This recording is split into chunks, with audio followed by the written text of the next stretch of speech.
인간이 사는 모든 곳에는 나라와 지역 그리고 세대마다 다양한 문화들이 존재합니다. 인사동에 가면 한국의 전통 문화를 볼 수 있고요. 그리고 홍대 거리에 오면 요즘 젊은 세대들의 문화를 볼 수 있습니다. 그것이 뭐 긍정적이든 부정적이든 간에요. 5, 60대들에게는 아날로그 문화가 있고, 그리고 여러분 같은 20, 30대는 뭐 SNS 또 인터넷으로 소통하는 디지털 문화를 경험하고 삽니다. 저 같은 40대는 뭐 이도 아니고 저도 아니고 끼인 어중간한 세대입니다.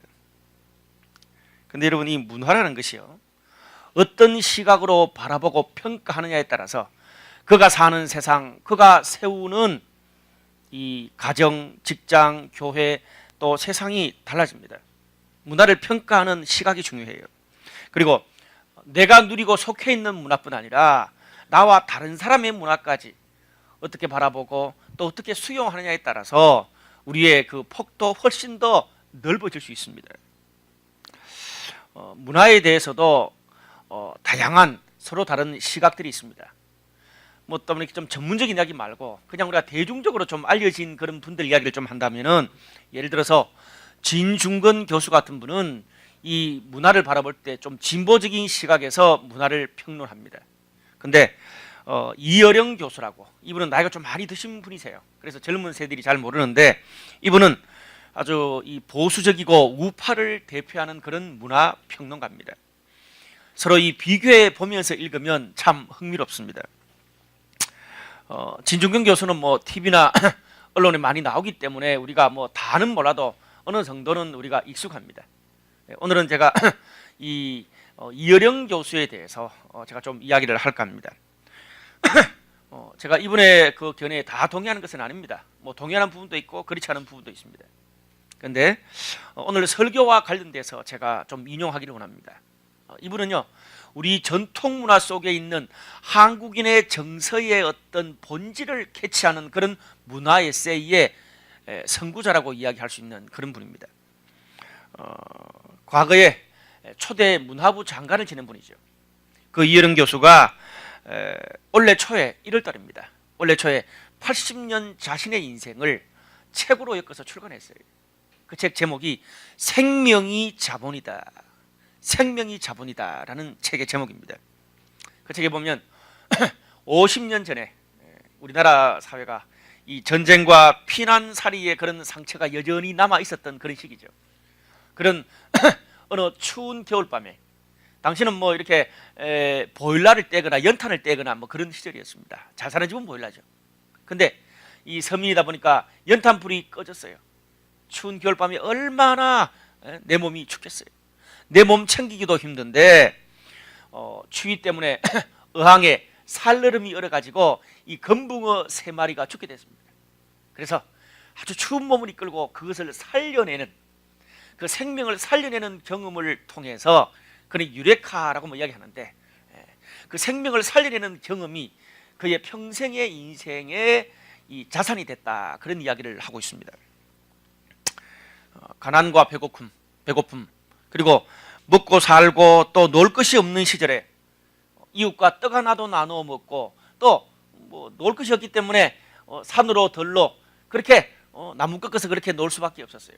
그러면서 자연스럽게 이웃과 자연과 어떻게 함께 지내는지를 배울 수 있었다는 거죠.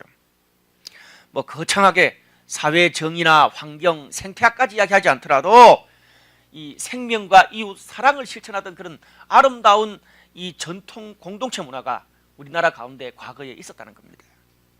그런 그것을 생명자본주의다, 그렇게 그 책에서 부르고 있습니다.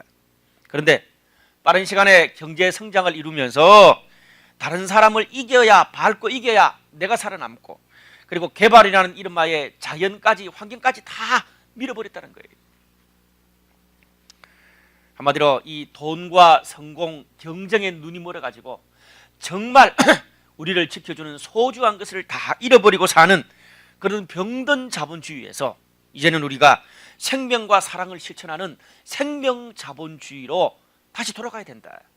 80대 노학자가 그렇게 우리 사회에 경고를 해주고 있습니다.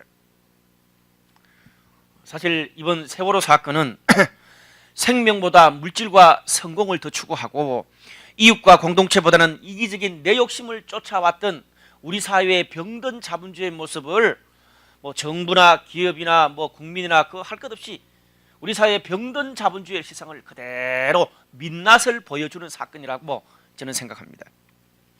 여러분, 성경에 한 영혼이 천하보다 귀하다. 요즘 버전으로는 이렇게 해석할 수 있겠죠. 한 영혼이 교회 건물과 큰 배보다 훨씬 더 중요하다. 이런 성경의 진리를 잊어버리고 우리 민족이 살아오고 있는 것이죠. 이 생명이 자본이다, 이 책이 1월 달에 나왔다, 그 말씀을 드렸는데 사실 우리 사회를 향해서 참 예언적인 책이 되었습니다. 저는 개인적으로 우리 사회가 힘든 일을 겪었지만 하루아침에 이 사회가 바뀔 거라고 생각하지 않습니다.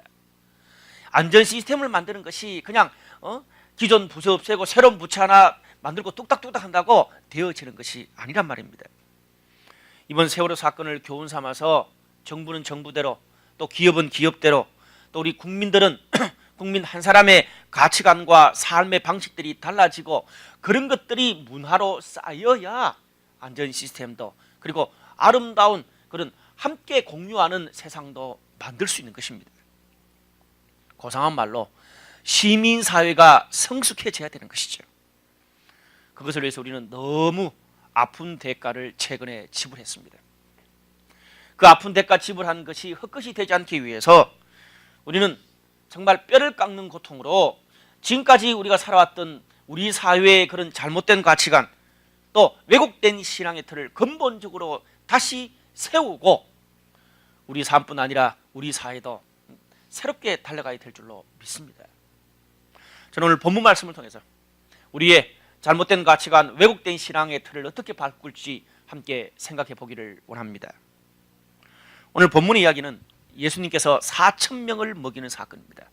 그런데 요 앞에 있는 마가복음 6장에 보면 비슷한 사건이 하나 더 나와요. 5,000명을 먹이는 사건, 1,000명만 좀 더 많을 뿐이라 5,000명을 먹이는 사건이 그 앞에 마가복음 6장에도 나옵니다. 그래서 어떤 학자들은 이거는 똑같은 이야기를 마가가 2번이나 기록했다, 이렇게 말하는 사람도 간혹 있습니다. 그렇게 생각할 수 있는 게 두 이야기의 공통점이 참 많아요. 떡을 먹고 난 다음에 마가복음 6장 5,000명을 먹일 때도 배를 타고 호수를 건너고, 또 오늘 본문도 떡 먹고 난 다음에 예수님이 제자들과 호수를 배를 타고 건넙니다. 그리고 두 이야기 다 예수님이 무리를 보고 불쌍히 여기셨다. 그리고 예수님이 제자들한테 너희가 먹을 것을 좀 갖다 줘라. 떡, 물고기 몇 개를 이렇게 주섬주섬 가지고 와가지고 그걸 가지고 기도해서 4,000명, 5,000명을 먹였고요. 또 음식도 많이 남은 것이 두 이야기 다에 공통적으로 나와요. 너무 흡사해요. 근데 여러분, 서로 다른 것도 분명히 있습니다. 마가복음 6장에는요, 앞에는 그 무리에게 음식을 좀 갖다 줘야 된다고 제자들이 먼저 말했고, 오늘 본문은 예수님이 먼저 음식을 갖다 줘야 된다고 이야기를 했습니다. 마가복음 6장 앞에는 자리 배치도 100명씩 50명씩 그룹으로 나누었고, 그리고 이 떡 5개와 물고기 2마리로 시작해서 먹고 남은 광주리가 12바구니였습니다. 그리고 일어난 장소가 빈들이에요. 근데 오늘 본문은 좀 달라요. 자리 배치에 대한 언급은 없고 떡 7개 떡이 2개 추가됐죠. 그리고 작은 생선 2마리로 시작해서 남은 바구니가 7광줄이에요.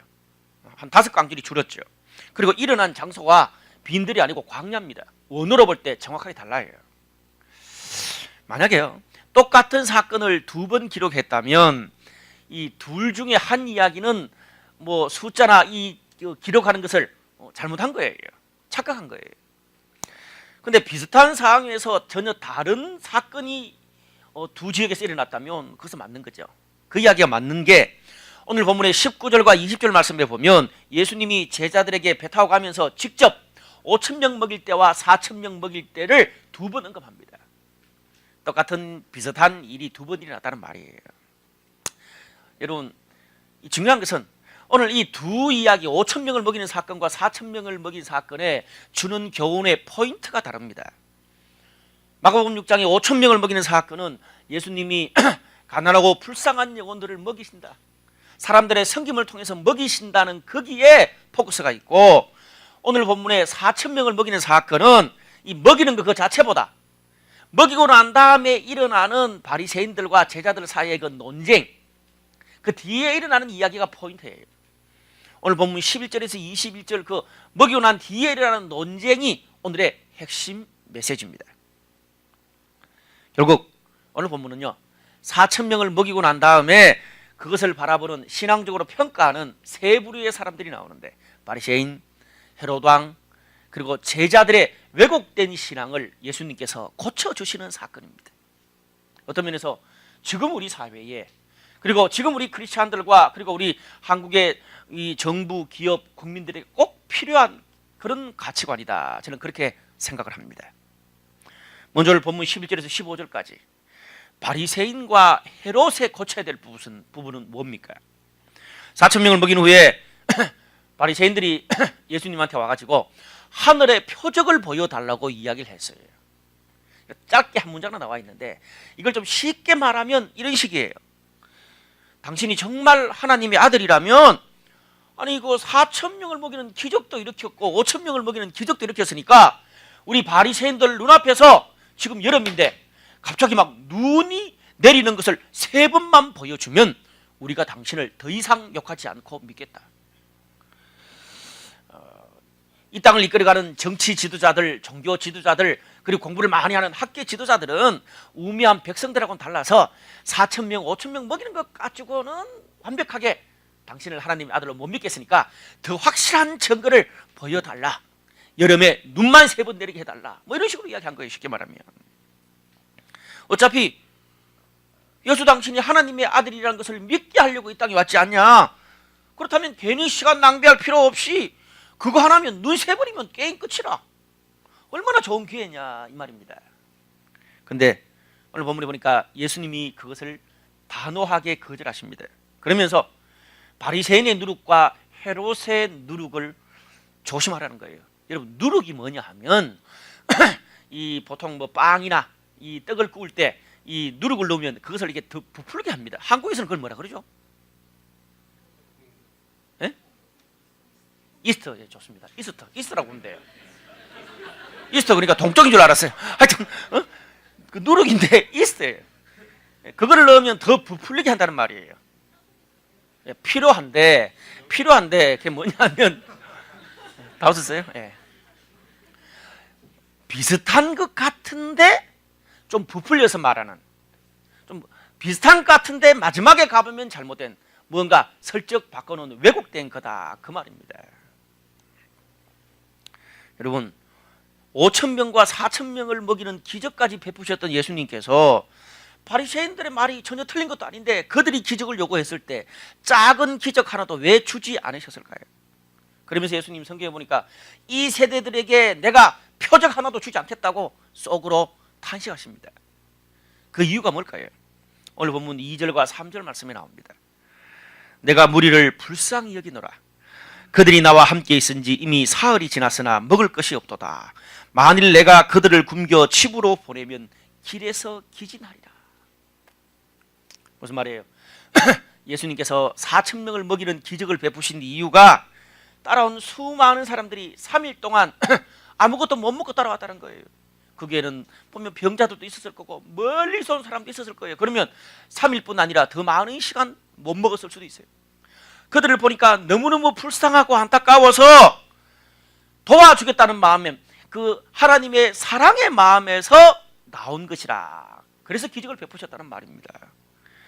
여러분, 그게 맞는 게 신약 성경에 보면 예수님이 기적을 베푸실 때는요 늘 병들고 못 먹고 고통받고 삶의 길을 잃어버린 그런 사람들을 사랑하고 그 문제를 해결해 주기 위해서 기적을 베푸셨지, 자신의 권위를 드러내기 위해서 기적을 베푸신 것은 단 한 번도 없었습니다. 그런데 바리새인들이 오늘 기적을 요구하는 그 근본적인 동기, 이유가 뭡니까?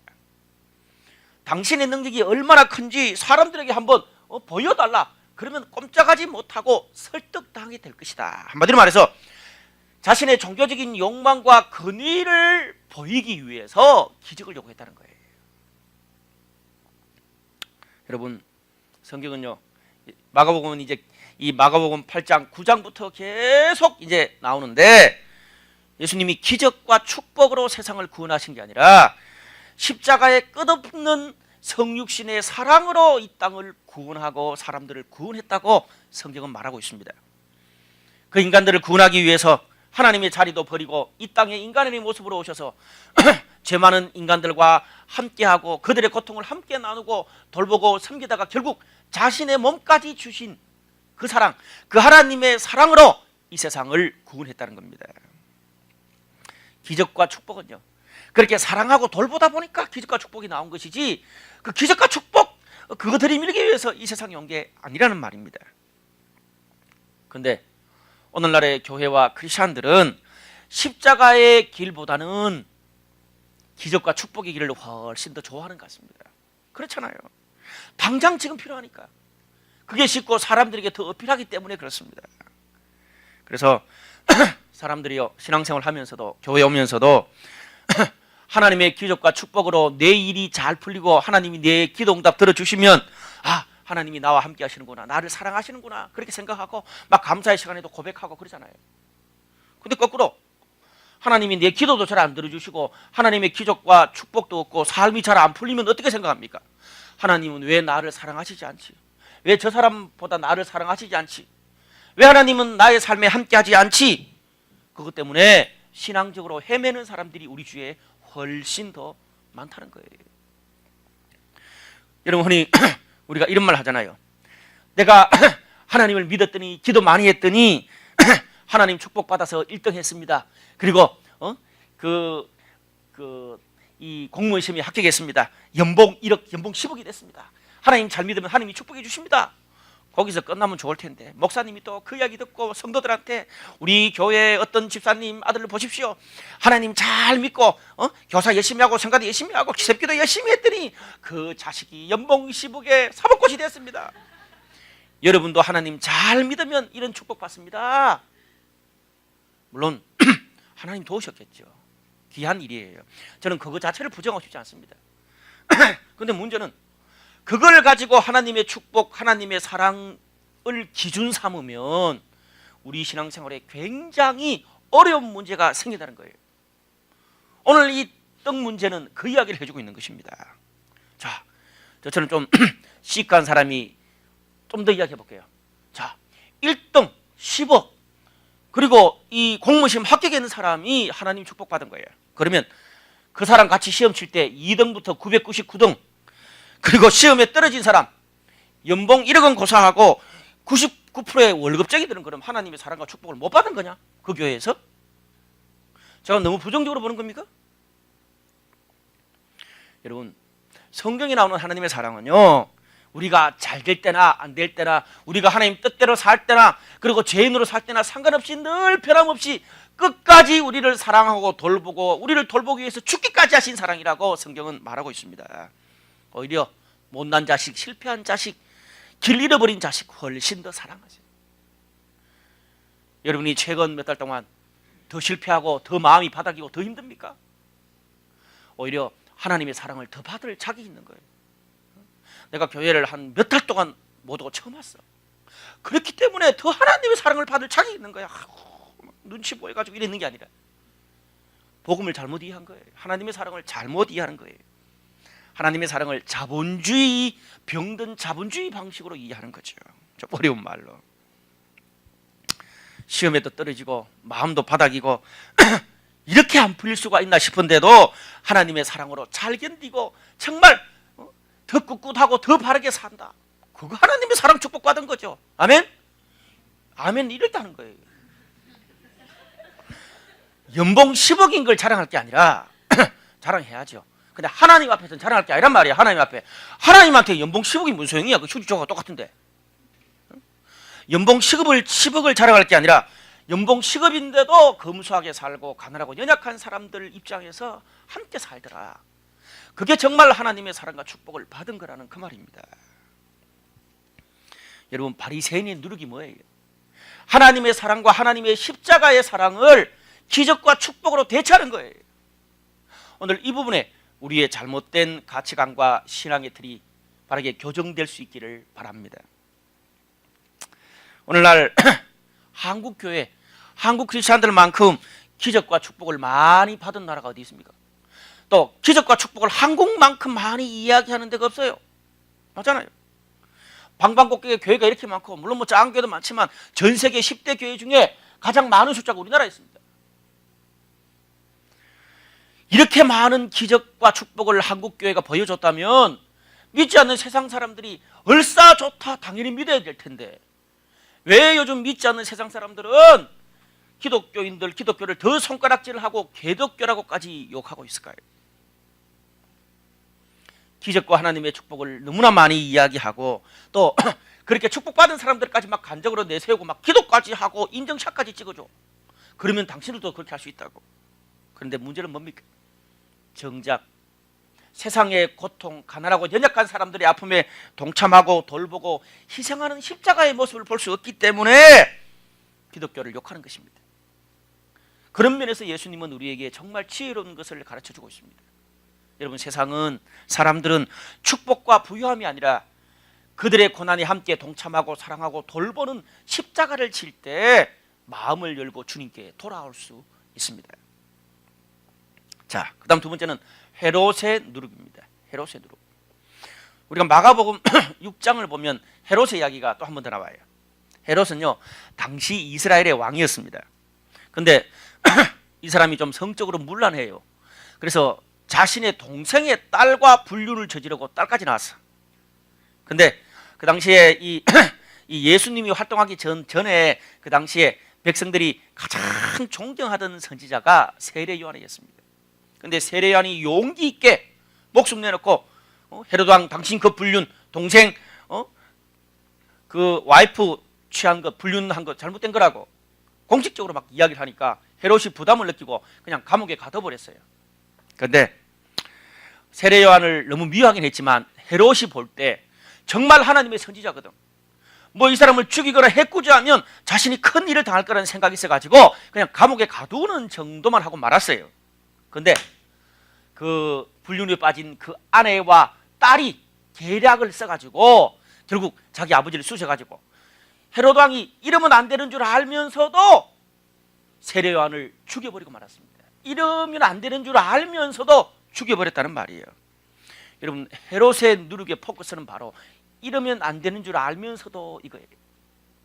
진리를 알면서도 세상의 성공과 자신의 자리를 지키기 위해서 어쩔 수 없이 하나님의 진리를 회피하고 침묵하는 것, 이것이 헤롯의 누룩입니다. 여러분, 이 헤롯의 침묵과 빌라도의 침묵은 비슷한 면이 있습니다. 빌라도도 어떻게 했나요? 사실 빌라도가 예수님을 직접적으로 죽인 건 아니에요. 여러분, 이 정부의 많은 기관의 사람들이 세월호를 바다에 빠진 것도 아니라 하도 거기 있는 막 국민들이 여론을 들끓어서 예수님을 십자가에 못 박아라 그러니까 도저히 안 되는 거라. 그래서 어쩔 수 없이 나는 책임 없다, 너가 죽이라 그래서 내가 죽이는 거다, 그러면서 땅땅 쳤다는 거예요. 내 책임이 아니라는 거예요. 저그들이 죽이라 그래서 죽였다는 거예요. 근데 여러분, 우리 사도신경이라는 아주 우리 교회의 중요한 문서, 일반적인 많은 교회에서 외우는 교회도 꽤 많습니다. 거기 보면 어떤 구절이 나오냐면 본디오 빌라도에게 고난을 받으사. 아니, 본디오 빌라도가 예수님을 막 고문한 게 아니잖아, 죽은 게 아니잖아. 근데 왜 고난 받았다 그래요? 그거를 최종 결정하는 책임적인 자리에 있었기 때문에 책임을 회피하는 것도 죽인 거예요. 그 이야기를 지금 하고 있는 거예요. 헤롯도 마찬가지예요. 여러분, 세상은요, 세상 사람들의 가치관은 헤롯이 왕이냐, 얼마나 높은 지위냐, 얼마나 성공했냐, 얼마나 큰일을 했냐, 거기에 관심이 있습니다. 근데 우리 하나님은 거기에 관심이 없어요. 하나님은 그가 왕이라는 지위, 얼마나 큰일을 했냐, 그 지위와 능력이 중요한 게 아니라 그 힘 가지고, 그 성공 가지고 그 위치에서 얼마나 그 위치에 맞는 책임과 정의를 행했냐, 하나님은 그게 중요한 거예요. 오늘 본문은 그 이야기를 해주고 있는 거예요. 그게 신앙의 핵심입니다. 여러분, 이 문제가 정리되지 않으면 우리가 믿는 신앙 교회가 부패한 자본주의를 점점 더 부추기는 꼴이 될 수가 있다는 거예요. 예를 들어 온갖 부정을 다 질렀어. 희한한 짓 다 해. 세상에 나가서는 똑같이 살아도 성공했어. 그래서 교회 와서 11조도 헌금도 많이 하고, 그리고 봉사도 열심히 하고, 성가대도 가고, 수련회도 가고, 그리고 교회 그 건축금도 많이 하고. 그러면 신앙 좋은 사람이야 이 말이에요. 여러분, 오늘 이 본문의 헤롯의 누룩은 참 중요해요. 신앙이란 것은 내 개인의 삶뿐 아니라 내 개인의 삶에 성공하고 축복받고 이게 아니라 그것만 있는 게 아니에요. 주위 사람들과 살면서 사회 속에서 내가 얼마나 정의와 책임을 감당하는가, 그것도 신앙이에요. 여러분, 내 개인이 살아가는 것은 개인적인 신앙이라고 말합니다. 그런데 내가 다른 사람과 사회에서, 학교에서, 직장인으로서, 그리고 이 사회 시민으로서 내가 어떻게 신앙생활하고 살아가느냐, 그것은 공적인 신앙이다, 그렇게 말합니다. 오늘 헤롯의 누룩이 그거예요. 신앙은 우리의 개인적인 삶만 이야기하는 게 아니에요. 공적으로 우리의 책임과 정의를 얼마나 다하고 있느냐, 그 공적인 신앙에 대해서 오늘 헤롯의 누룩을 이야기하면서 예수님이 말씀하고 있습니다. 교회에서는 홀리한치 않은데 직장이나 그리고 가정에 가보면 완전 떡이야. 이기적이고 성질도 더럽고, 또 한 번씩 성질을 더러 보여야 돼. 너무 착하면 직장에서는 안 돼요. 제가 그랬죠. 착한 것과 선한 것은 다르다고. 이건 뭐 전에 얘기한 거니까. 예배 때 모습하고 세례의 모습이 또 달라. 일할 때 모습하고 진짜 같이 앉아서 커피 한잔 먹으면서 이야기하면 인격의 모습은 또 달라. 교회 헌금할 때와 세금 낼 때가 달라. 여러분, 이게 개인 신앙과 공적 신앙의 균형을 내야 하는 거예요. 예를 들어 오늘 뭐 제가 이야기를 좀 리얼하게 할 수밖에 없습니다. 왜? 다른 분들이 리얼하게 설교하지 않으니까 저라도 리얼하게 설교해야죠. 예를 들어 기업이라 칩시다. 막 주식 변칙 정리하고 막 세금 탈세로 수백억 수조의 잉여 재산을 챙겼어. 그리고 자기 회사에 일하다가 직원 하나가 방사능에 유출돼가 죽었어. 근데 어떻게 해요? 큰 로펌의 변호사, 좋은 변호사 쓰고, 그리고 검사하고 또 보험회사 매수해서 입을 막아버려. 그 돈 자기가 뒷돈으로 뺀 수백억이 되면 몇 푼 됐다고. 그렇게 생각을 해놓고 연말에 불효토끼 기업이 5억씩이나, 그것도 막 가장 스포트라이트가 많이 있는 KBS에 탁해. 그리고 스포츠 기금 10억 원을 내놨어. 그리고 그것도 모자라서 교회가 선교지에 선교센터 짓는데 그 장로님, 기업 회장님이 선교센터까지 지줬어. 여러분, 그러면 신앙적인 면죄부가 되는 것입니까? 헤롯의 누룩은 바로 이 이야기하는 거예요. 안 믿는 사람들보다도 사는 모습, 행하는 모습, 정책을 행하는 모습이 더 못한데 단지 예수 믿잖아, 장로님이잖아, 권사님이잖아, 봤지? 선거 벽보에 어느 목사님이 기도해 준 사진하고 성경책 위에 다 있는 그 사진 찍히는 거 못 봤어? 할렐루야. 그래서 찍어줘야 되는 건가요? 여러분, 제가 여러분 시절에는 거의 한국교회 반 이상이 그랬습니다. 순진해가지고. 그런데 오늘 성경은 그 부분에 대해서 분명히 말하고 있습니다. 정치와 권력, 그리고 기업, 공적인 영역에서는요, 내가 크리스찬이야 교회 다니는 걸로 말하는 게 아니라 무엇으로? 그에 합당한 책임과 정의를 행하고 있느냐로 말하는 거예요. 교회 다니기 때문에 찍어주는 게 아니라 그 사람이 얼마나 이 일에 맞고 얼마나 그 사람이 지금까지 살아온 모습이 정의로우냐, 그걸 가지고 우리가 판단하는 거예요. 이제 그런 잘못된 가치관은 잊어버리세요. 예전에는 1등이면 통했어요. 성공이면 끝났어. 그리고 기업의 매출만 높으면 다 됐어. 그런데 이제는 아닙니다. 그래서 제가 지난번에 세월호 이전과 세월호 이후가 많이 우리 사회에서 달라지기 시작할 거라고. 이제는요, 어떻게 거둔 성공이냐, 그가 거둔 성공이 다른 사람을 짓밟고 완전 부정축제에서 거둔 성공이냐, 아니면 바른 방법으로 거둔 성공이냐, 그리고 그 이룬 성공을 어떤 방식과 절차에 따라서 함께 상생하면서 나누고 있냐? 그것을 이야기하는 시대입니다. 저는 참 성숙한 사회로 가고 있는 그런 과정이라고 생각합니다. 오늘 성경의 근거로 볼 때 정의와 책임을 다하지 않는 침묵보다 정의와 책임을 다하지 않는 성공, 높은 자리는 아무런 의미가 없습니다. 사랑과 책임, 신앙과 정의, 개인 신앙과 공적 신앙이 함께 가야 된다는 것을 헤롯의 누룩을 통해서 예수님이 말씀해 주고 있습니다. 그게 건강한 신앙생활이에요. 사실 지금까지 한 5년 동안 우리 교회는 이 홍대 거리에서 이제 자립하는데 포커스를 뒀습니다. 예배를 세우고 셀과 라이트를 세우고 여러 가지 그냥 교회 사역들을 했습니다. 저는 이번에 여러 일련의 사건을 보면서 제가 지난번에 고백했듯이 이제는 우리 교회가 오늘 우리 유근 형제가 그렇게 기도도 했는데 우리가 이 홍대 거리에서 이 한국 땅에서 어떻게 교회가 크리스찬이 공적으로 우리가 정말 우리의 책임과 정의를 교회가 크리스찬들이 할 수 있을까? 저는 교회가 사회단체라고 생각하지 않습니다.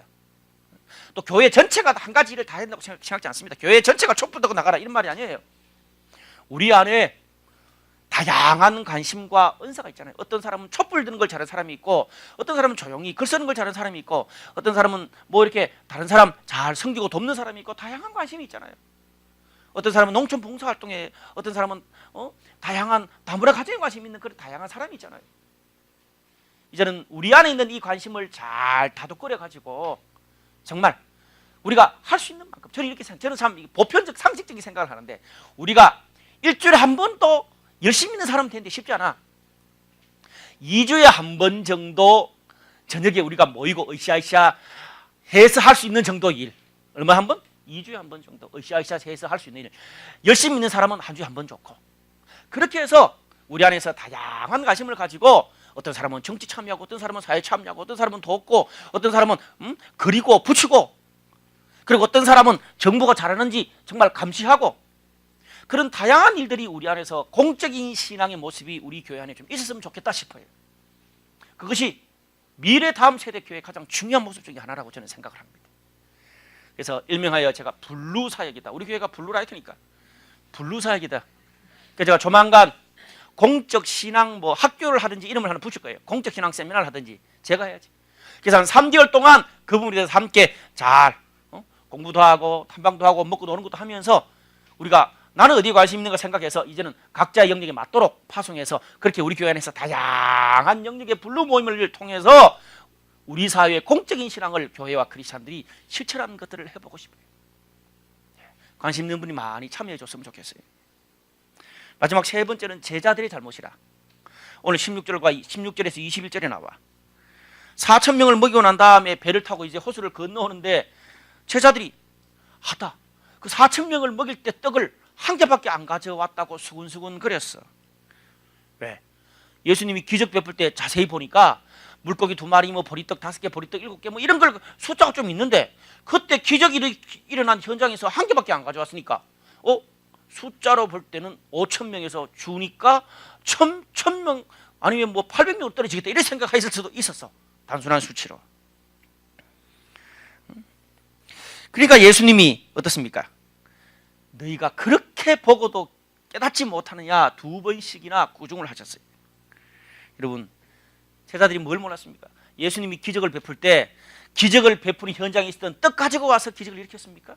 아니에요. 현장에 있었던 도시락 싸가지고 온 사람들의 그것을 통해서 기적을 일으켰습니다. 그런데 제자들 어떻습니까? 기적을 일으키는 예수님은 지금 뱃속에 늘 함께 했는데 그거는 잊어버리고 어떻게 기적 일으켰던 떡말이 있으면 내가 어디 가도 만사 오케이잖아. 생각해봐. 이제는 힘들게 음식과로 다닐 필요도 없어. 돈 벌 필요도 없어. 나도 이런 떡 하나 있었으면 너무 좋겠어. 여러분 그렇지 않아? 직장생활 할 필요 없어. 한 2-3달 여행하다가 뭐 대건이 이제 그냥 놀러 댕겨. 그 2-3달 뭐 해외 여행 가다가 이제 먹을 게 없어. 집에 돈이 없어. 그러면 기도 딱 하면 하늘에서 도깨비 방망이 탁 떨어져서 기도 응답으로 어떻게 5천만이 탁 떨어져. 그럼 줘. 담임 예를 들면 이런 식이란 말이죠. 충분히 이해할 수 있는 거예요. 인간이라면.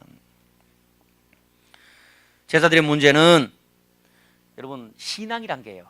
예수님과 동행하는 일상의 삶인데 그들은 일상을 기적으로 대체시켜버린 거예요. 일상을. 여러분, 남자 여자 만나가지고 이성교제하는데 티각티각거리고 결혼해서 티각티각거리고 애 낳고 티각거리고 진짜 힘들잖아요. 그리고 막 직장 커리어로 뭐 토익 준비하고 직장 들어가고 얼마나 힘들어. 거기서 성진하고 하려 그러면. 근데 금요철학기도 가서 기도 주여 주시옵소서 해버리면 바로 그냥 카리스마적인 능력이 딱 돼가지고 갑자기 다 해결돼 버렸어. 그걸 원한다는 겁니다. 여러분, 좀 웃기면서 얘기했지만 우리 성도들의 마음속에 이런 도깨비 방망이식 이 신앙을 추구할 때가 굉장히 많습니다. 시험 공부를 기도로 대체하고 시험 공부를 선교로 대체하고 철저하게 토익부터 커리어 쌓고 그렇게 해서 정말 그 시행착오를 거쳐서 직장생활 사회생활을 배워야 할 것을 기도했는데 어줍지 않게 좋은 인맥으로 죄수로 대체해버리고 교회와 셀 모임 계속 꾸준히 하고 삶 속에서 지루할 만큼 말씀 묵상을 통해서 성숙해야 되는데 금요철에 가서 정말 성령 한 번 딱 받으면 그 이벤트 하나로 그 수많은 인격이 다 필요 없고 단번에 확 바뀌어가지고 너무 멋진 인격이 되는 이런 이벤트를 기대하고 있지 않습니까? 저는 개인적으로 이런 부분이 저에게도 우리 한국 교회에도 참 많았다고 생각합니다. 일상의 수고를 기적으로 대체해버리는 말씀의 결론을 맺겠습니다. 저는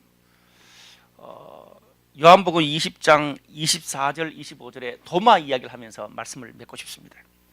요한복음 20장 24절 25절 말씀에 보니까 이런 말씀이 있어요. 12제자 중에 하나로서 디두모라 불리는 도마는 예수께서 오셨을 때에 함께 있지 아니한지라. 다른 제자들이 그에게 이르되 우리가 주를 보았노라 하니 도마가 이르되 여기서부터가 중요합니다. 내가 그의 손에 못자국을 보며 내 손가락으로 그 못자국에 넣으며 내 손을 그 옆구리에 넣어보지 않고는 믿지 않겠다라고 말했습니다. 부활하신 예수님 대해서 막 사람들이 떠들어도 그 십자가에 진짜 죽었고 옆구리 창 찔린 것을 내가 직접 만져보기 전에는 내가 살아계신 부활하신 하나님의 아들을 인정 못하겠다는 거죠. 여러분, 도마가 요구했던 것을 저는 오늘 세상이 우리 크리스찬들과 교회에게 요구하고 있다고 생각합니다. 세상은요, 어줍지 않은 성공과 축복으로 그들에게 낚시질을 하는 것에 이제는 어떻습니까? 안 통합니다. 도마가 요구한 것처럼 세상은 오늘날 크리스찬과 교회에 대해서 이렇게 요구합니다. 당신들이 하나님의 이름으로 우리를 위해서 수고하고 고통받고 함께 짐을 진 그 못 박힌 손과 발을 보고 우리 옆구리 아픈 마음을 공감해 주지 않으면 우리는 당신들이 믿는 하나님을 결코 믿을 수 없을 것이다. 저는 저 자신과 우리 브라이트 처치, 우리 모든 성도들, 우리 사회가 우리의 가치관과 신앙적 가치관을 새롭게 일실하는 그런 귀한 기회가 됐으면 좋겠다. 그런 마음으로 오늘 설교를 했습니다. 하나님의 십자가 사랑을 기적과 축복의 이벤트로 바꾸지 말고 이웃을 향한 정의와 책임감을 성공과 어줍지 않은 침묵과 종교적인 행위로 덮어버리지도 말고 하나님과 함께하는 일상의 지루한 수고를 도깨비 방망이 이벤트로 바꾸지 않는 건강한 신앙생활을 하는 우리 모두가 되시기를. 그래서 다음 세대 믿지 않는 사람들과 세상이 교회를 보고 존경하고 너희들이 믿는 그런 하나님이라면 우리가 기꺼이 마음을 열 수 있겠다. 그런 고백을 듣게 되기를 주님의 이름으로 축복합니다.